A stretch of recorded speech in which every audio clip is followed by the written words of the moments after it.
एक मंदिर जहां कहते हैं भगवान का दिल आज भी धड़कता है। एक शिवलिंग जिसकी लंबाई हर साल लगभग 1 इंच बढ़ जाती है।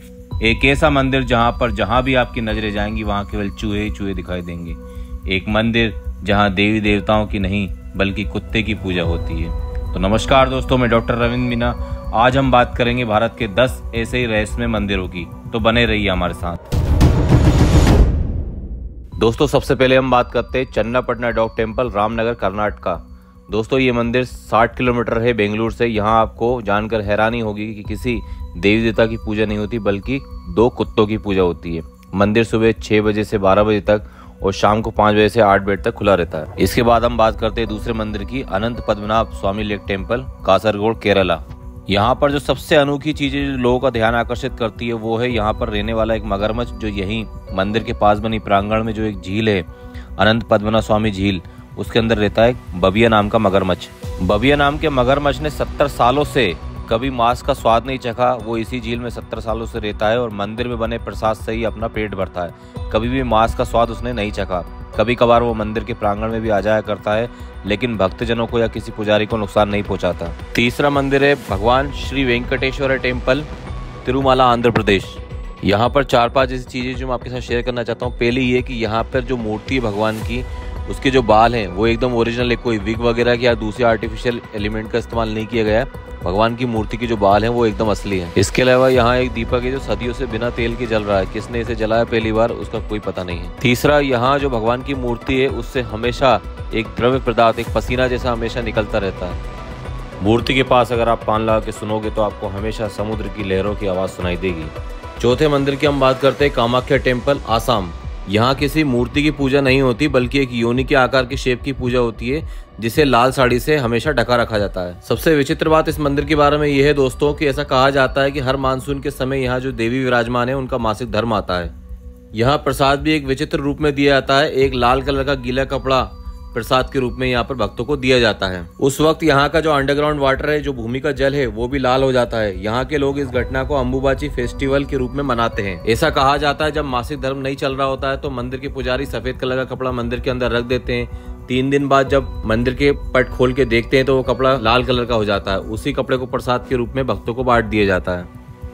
5वें रहस्यमय मंदिर जिसकी हम बात करेंगे वो है मेहंदीपुर बालाजी, राजस्थान। ये कोई आम मंदिर नहीं है दोस्तों। यहाँ के पुजारी कुछ खास विधि का इस्तेमाल करते हुए भूत प्रेत की बाधा वाले मनुष्यों का इलाज करते हैं। आपने मूवी में एक्सोर्सिज्म वाली घटना देखी होगी। कई मूवी में, जो हॉरर मूवी में एक्सोर्सिज्म वाली घटनाएं होती हैं, उसी प्रकार की कुछ विधि का प्रयोग पुजारी यहाँ पर करते हैं। छठा रहस्यमय मंदिर जो हमारी सूची में है वो है बिजली महादेव मंदिर, कुल्लू, हिमाचल प्रदेश।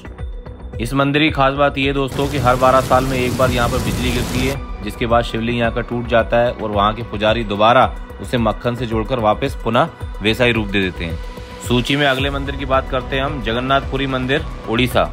यहाँ मूर्ति रूप में भगवान श्री कृष्ण, बलराम और सुभद्रा विराजमान है।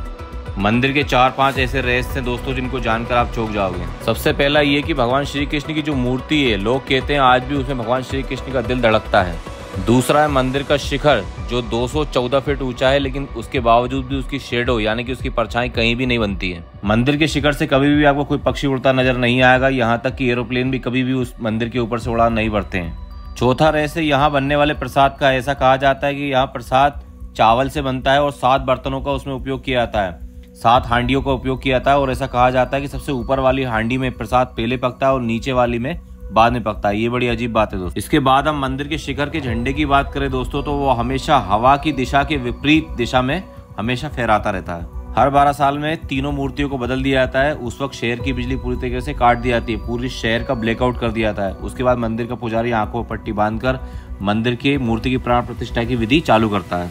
इसी कड़ी में 8वें मंदिर की बात करते हैं, मतंगेश्वर मंदिर, खजुराहो। बताया जाता है कि इस मंदिर के शिवलिंग की लंबाई हर शरद पूर्णिमा के दिन 1 इंच बढ़ जाती है। एक्सपर्ट इसे हर साल नापते हैं और वो ये पाते हैं कि 1 इंच लंबाई बढ़ी हुई मिली। कई प्रकार की साइंटिफिक जांच इस पर हो चुकी है, लेकिन एक्सपर्ट आज तक पता नहीं लगा पाया कि आखिर ऐसा क्यों होता है। मंदिर के पुजारी महाराज लाल गौतम के मुताबिक शिवलिंग की ऊंचाई 9 फीट है और उनके मुताबिक इतनी ही इसकी लंबाई जमीन के अंदर भी है, यानी कि शिवलिंग जितना जमीन के बाहर दिखाई देता है उतना जमीन के अंदर भी है। ऐसा ही एक अगला मंदिर है, उत्तर प्रदेश का निधिवन। आज भी यहाँ ऐसा माना जाता है कि श्री कृष्ण भगवान रास रचाते हैं। यही कारण है कि इसे संध्या आरती के बाद बंद कर दिया जाता है। यहाँ रहने वाले पशु पक्षी भी संध्या होने पर इसे छोड़कर चले जाते हैं, और फिर भी अगर यदि कोई छिपकर रासलीला देखने की कोशिश करता है तो ऐसा माना जाता है कि वो पागल हो जाता है। जयपुर के ऐसे ही एक कृष्ण भक्त ने ये कोशिश की थी। अगले दिन ये पाया गया कि वो निधिवन के अंदर बेहोश मिला, उसका मानसिक संतुलन बिगड़ चुका था। इसी कड़ी में अगला मंदिर है करणी माता मंदिर, राजस्थान। इस मंदिर में आप आश्चर्यजनक रूप से ये पाओगे कि हर तरफ चूहे ही चूहे हैं। इस मंदिर में चूहों को भगवान की संज्ञा दी जाती है और उनकी पूजा भी की जाती है। मंदिर में मिलने वाला प्रसाद भी चूहों का झूठा ही होता है। पर आज तक सबसे बड़ी बात यह रही कि किसी प्रकार की बीमारी इन चूहों की वजह से नहीं फैली। इसके बाद हम बात करते हैं कैलाशनाथ टेम्पल, औरंगाबाद, महाराष्ट्र। इसे राष्ट्रकूट राजा कृष्णवन ने बनवाया था आज से 1300 वर्ष पूर्व। सबसे अद्भुत बात इस मंदिर की ये है कि इसे एक बड़ी चट्टान को काट कर यानी कि उकेर कर बनाया गया है। वैसे हम मंदिर या कोई और स्ट्रक्चर अगर हम बनाते हैं तो उसे नीचे से ऊपर की तरफ बनाया जाता है, पर इस मंदिर को ऊपर से नीचे पहाड़ को काट कर यानी कि उसे खोखला करके उसे तराश कर बनाया गया है।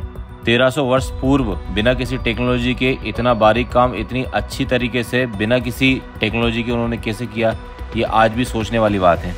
अगर हम अनुमान लगाएं तो पूरे मंदिर को बनाने में 4 लाख टन पत्थर को यहाँ से चट्टान के पास से हटाया गया होगा, और 7000 मजदूरों ने 150 वर्ष तक अगर काम करें तो इस प्रकार का मंदिर बन सकता है। लेकिन ऐसा बताया जाता है कि इस मंदिर का निर्माण केवल 17 वर्ष में ही पूरा कर लिया गया था। इससे भी आश्चर्यजनक बात यह है दोस्तों कि 4 लाख टन पत्थर को, जिस पत्थर को हटाया गया था, वो मलबा आखिर कहाँ गया, इसके आसपास अगर हम नजर डालें तो ऐसा कहीं भी मलबा में पाया नहीं जाता है। यानी कि इतना पत्थर निकाल के उसे फिर कहाँ खपाया गया, इसके भी कोई सबूत आज तक नहीं मिले हैं। दोस्तों इस वीडियो का यहीं पर हम अंत करते हैं। कैसी लगी आपको हमारी ये वीडियो कमेंट बॉक्स में लिखकर जरूर बताइएगा। मिलते हैं आपसे एक अगली वीडियो में, तब तक के लिए चैनल को लाइक, सब्सक्राइब और शेयर करते रहिएगा। Thank for watching.